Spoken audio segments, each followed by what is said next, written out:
When he texted me that morning, I honestly had to read the message twice just to make sure I wasn't imagining it. He asked if I wanted to go with him to a Cavaliers game that night, just the two of us.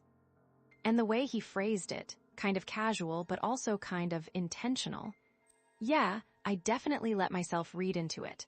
I mean, we'd been dancing around this almost something for months. The long looks, the inside jokes, the times he'd lean in a little too close when he talked.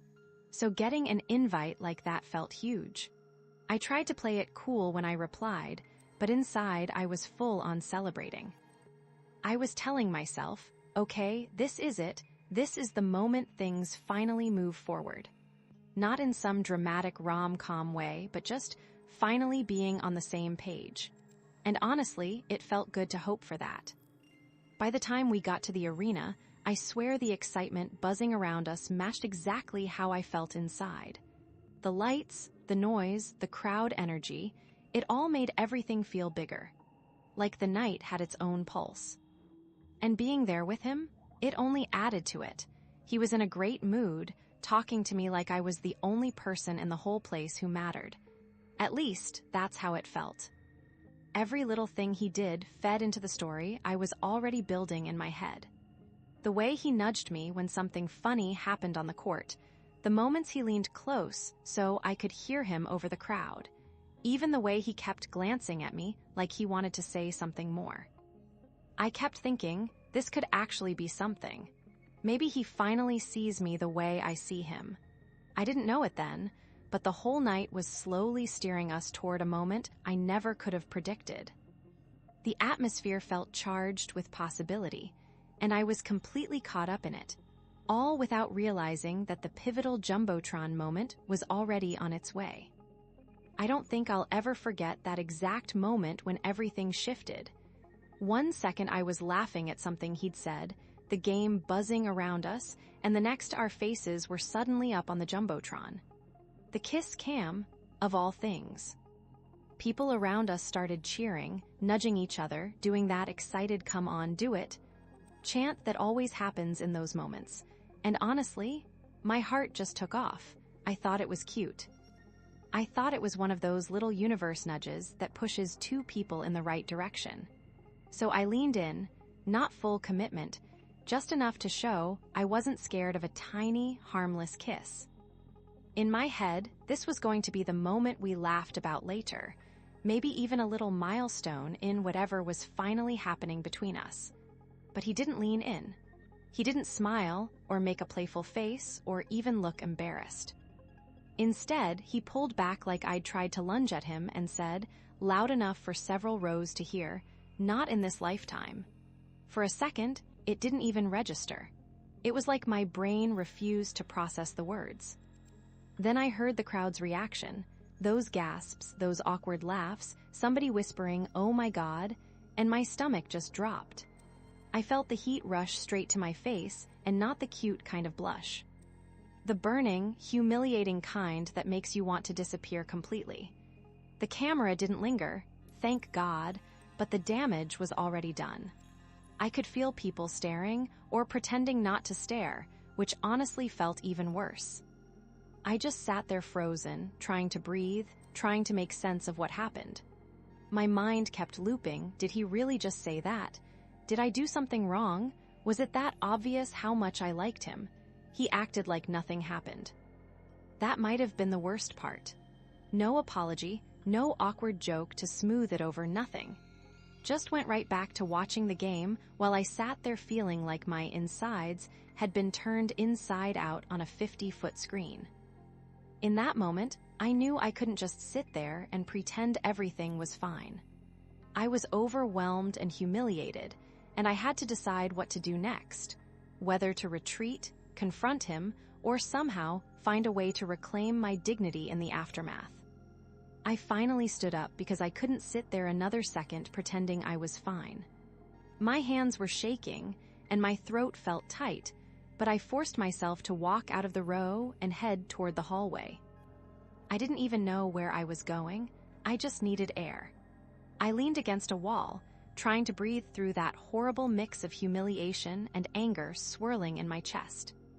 And then, out of nowhere, this woman in a Cavaliers jersey walked up to me. She had been sitting a couple rows behind us.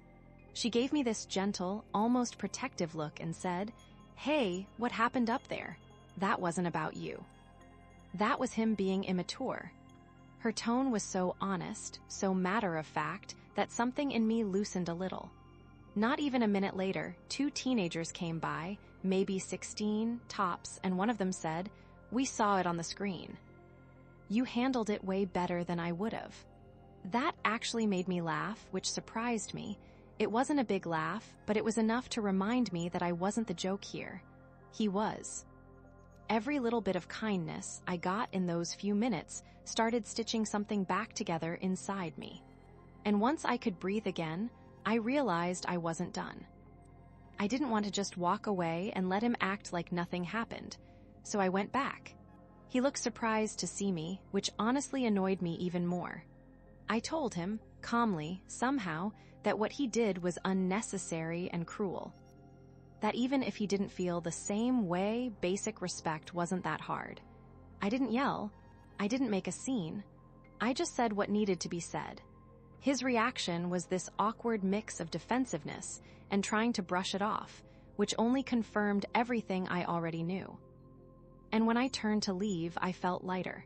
Still hurt, yeah, but steadier. Like I had taken something back. Walking out of the stadium, letting the night air hit my face, I could feel my confidence slowly rebuilding itself, piece by piece. And right as I started heading toward the exit, someone stepped forward, someone who had clearly seen everything and had something surprising to say. As I walked toward the exit, still replaying everything in my head, I heard someone call out, "Hey, are you okay?" It wasn't loud or pushy, just gentle. I turned and saw this guy around my age, holding a soda and looking at me with this expression that wasn't pity, but actual concern. I recognized him from a few sections over. He'd definitely seen what happened. For a second, I almost brushed him off.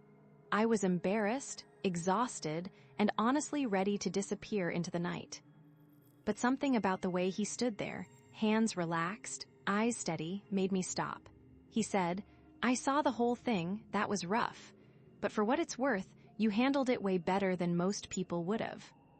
I felt my shoulders drop a little, like pressure I didn't even realize I was holding just slipped off. We ended up standing there talking for a few minutes. Nothing heavy, nothing weird, just normal conversation. He cracked a small joke about the kiss cam being ruthless, and I actually laughed, really laughed, for the first time since the whole disaster happened. What surprised me most was how easy it felt. No mixed signals, no overthinking, no trying to read deeper into anything. Just 2 people sharing a moment in the middle of a chaotic night. He wasn't trying to swoop in with some cheesy pickup line or turn it into something dramatic. He was just being kind. And that alone reminded me that the world isn't filled with people like the guy who humiliated me on a screen the size of a building. After a while, he said, "Anyway, I just wanted to make sure you weren't walking out of here thinking that moment defined you. It really doesn't." And something about hearing that from a total stranger made it feel true in a way I hadn't fully believed yet.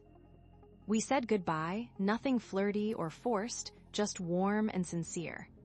As I stepped outside, the cool air hit me, and for the first time that night, I felt steady. Not because someone new had shown up, but because I finally felt like myself again. And the story closes right there, with me walking into the night, head a little higher, ready for whatever comes next.